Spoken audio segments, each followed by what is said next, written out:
حضرت عبداللہ بن مسعود رضی اللہ تعالیٰ عنہ کا قول ہے کہ اللہ نے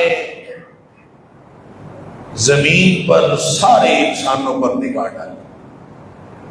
تو سب سے بہترین دل جو پایا وہ نبی اکرم صلی اللہ علیہ وسلم کا دل پایا،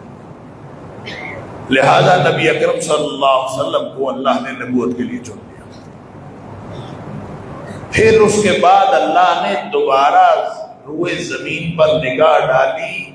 تو انبیاء کے بعد بہترین دل صحابہ کرام کے دلوں کو پائے، تو ان کو اللہ نے نبی اکرم صلی اللہ علیہ وسلم کے لیے چن لیا۔ گویا یہ انتخاب اللہ کا ہے۔ نبی پاک صلی اللہ علیہ وسلم کی نبوت اور بعثت بھی انتخاب اللہ کا ہے، اور نبی پاک صلی اللہ علیہ وسلم کے ساتھیوں کا انتخاب بھی اللہ کا انتخاب کہ اللہ نے خود منتخب فرمایا۔ اللہ